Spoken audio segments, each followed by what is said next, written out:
కర్నూలు జిల్లా నీటి సలహా సంఘం సమావేశం జరిగింది। ఈ కార్యక్రమంలో మంత్రులు టీజీ వెంకటేష్, ఏరాస్ ప్రతాప్ రెడ్డి, డిఎల్ రవీంద్రారెడ్డి పాల్గొన్నారు।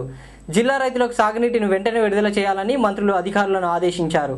కర్ణాటక రైతుల నీటి చౌర్యం అరికట్టేందుకు చర్యలు తీసుకోవాలని వారు కోరారు।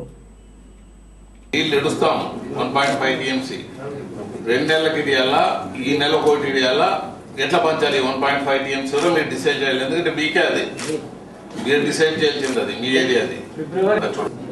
జనవరికి ఈ 10 రోజుల్లో ఏమైనా ఇబ్బంది అయిందా? డిసిషన్ ఈ 10 రోజులు లేట్ అయినందుకు మీకు ఏమైనా ఇబ్బంది అయిందా?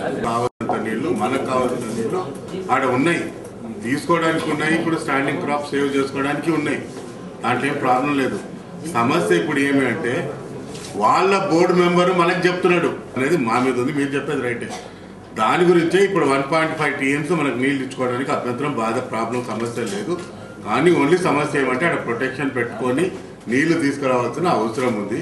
లేకపోతే ఇప్పుడు ఇంకొక ఆయన వచ్చాడు, మనకు చెంబు నీళ్ళు కావాలని కూడా సలహా ఇచ్చాడు, కానీ ఆడ బిందె నీళ్లు తీసుకోవడానికి ఆడ నీళ్లు లేవు। ఆడ 1.5 టీఎంసీ ఉంది, మనకు మీరు చెప్పిన ప్రకారం ఫిబ్రవరి దాకా కూడా వచ్చేస్తుంది కనుక దాని మీద మనం కలెక్టర్ గారు కానీ సీఎం గారు కానీ మాట్లాడి ప్రొటెక్షన్ పెట్టి ఇమ్మీడియట్ గా ఈ 1.5ని ఏ రకంగా తీసుకుంటామని చెప్పండి అని ఇచ్చాము।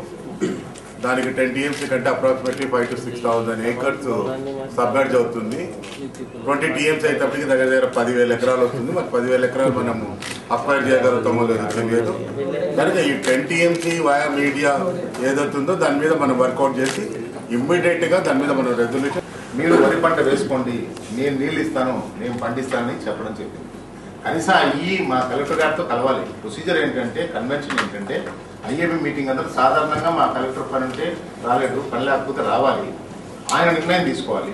ఇతర దాన్ని కలవకుండానే విలేకరుల సమావేశం పెట్టి రైతులు చెప్పేశారు।